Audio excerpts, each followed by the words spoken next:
Oogenesis, the process of formation of female gamete. Welcome to Arca's NEET Biology.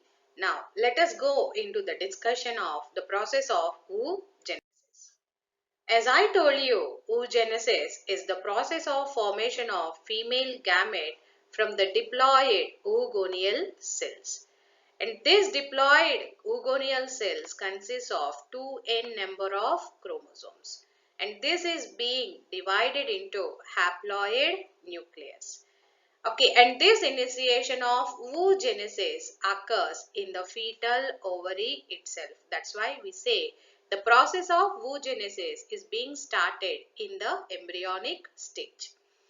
So the oogonia which is being present in the fetal ovary are being developed into primary oocytes. At birth, there are about millions of this oogonium which are present in the fetal ovary. And later on, this oogonium undergo the meiosis 1. Meiosis 1 is also called as reduction division.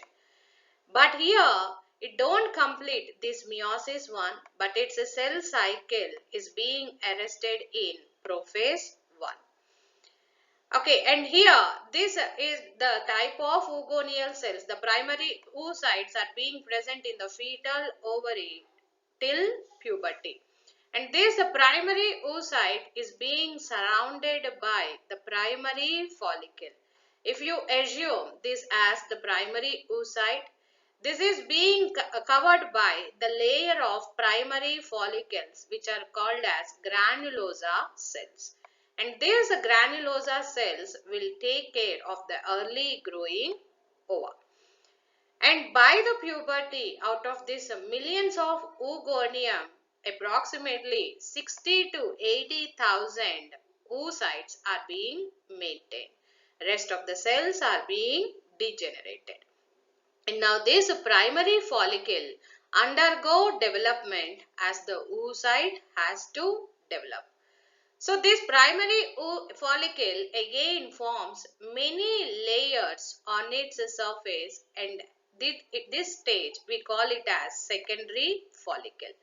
Okay, it leads to the formation of thecal layers. That means many layers of granulosa cells are being surrounding the oocyte. Now, the secondary follicles consist of a fluid-filled cavity, and that leads to the formation of antrum.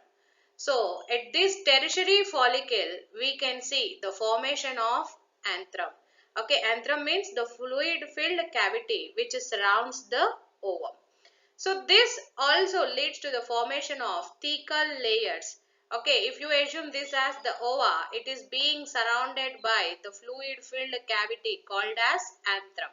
And again, it also have the many layers of thecal layers, that is the theca interna and theca externa. Okay, the theca interna is vascular, the theca externa is fibrous layer. And theca interna consists of approximately 10 to 15 follicle cells or granulosa cell layers are present. And this primary oocyte now initiate the meiosis 1 and it completes its cell cycle. Okay, and it leads to the formation of the secondary oocyte as well as a polar body. The secondary oocyte retain lot amount of cytoplasm and the polar body consists of less cytoplasm. Okay, and this secondary oocyte now again forms a layer on its surface or membrane on its surface, and that membrane is called as zona pellucida.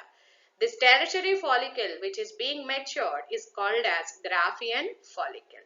And finally, at the time of ovulation, the Graafian follicle ruptures and it releases out the ova outside at the time of ovulation. The first onset of menstrual cycle in female is called as menarche.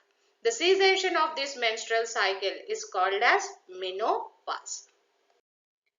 We shall see the various stages of the oocyte which is being growing in the ovary. This is the primary oocyte which is undergoing development by formation of follicles, primary follicle to secondary follicle, secondary follicle to tertiary follicle to the mature follicle, which we are calling it as Graafian follicle. Now this Graafian follicle ruptures and releases out the ova outside, or the egg is being released outside.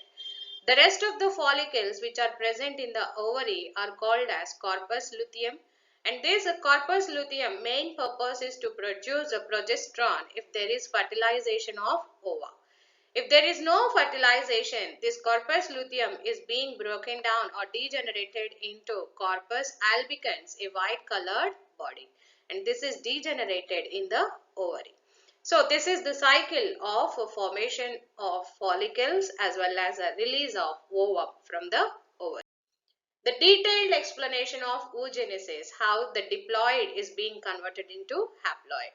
So as that of spermatogenesis, oogenesis also have the steps of multiplication. Okay, here you can see the same type of cells are increasing their population. So this phase we can call it as multiplication phase, where the oogonium mother cells are being divided again and again by the process of mitosis to produce oogonia. And later, this oogonia is undergoing cell growth and it produces the primary oocytes.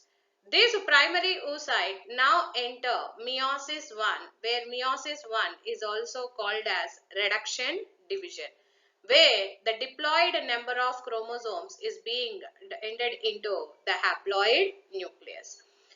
And here, the secondary oocyte now again initiate the meiosis 2, where meiosis 2 is the equal division. It produces the secondary oocyte as well as the second polar body.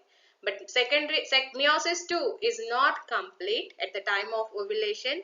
Meiosis 2 complete cycle is completed only after the entry of sperm. At the time of fertilization, it promotes anaphase promoting factors to complete the cell cycle, and thereby it produces the secondary oocyte as well as the secondary polar body. So all these multiplicative phase, growth phase as well as the maturation phases are being present in the process of oogenesis. The major important questions you will be getting is at which stage of ova is having the diploid nucleus.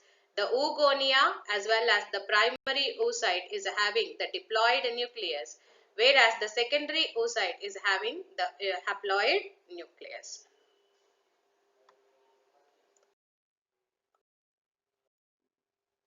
So the complete explanation of this, the ovary is being released out. Okay, at the time of puberty, it is being present in the form of primary oocyte, and its cell cycle is being arrested at prophase 1. Later on, it undergo the meiotic division 1 and 2, and it produces the haploid secondary oocyte. Okay, and here on to the other side, there is also explanation of follicles, where the primary follicle is being developed into secondary, secondary to tertiary. In the tertiary follicle, we can see the fluid-filled cavity as well as the thecal layers, theca interna and theca externa. And finally, the mature follicle is the Graafian follicle. This secondary oocyte forms the membrane called as zona pellucida.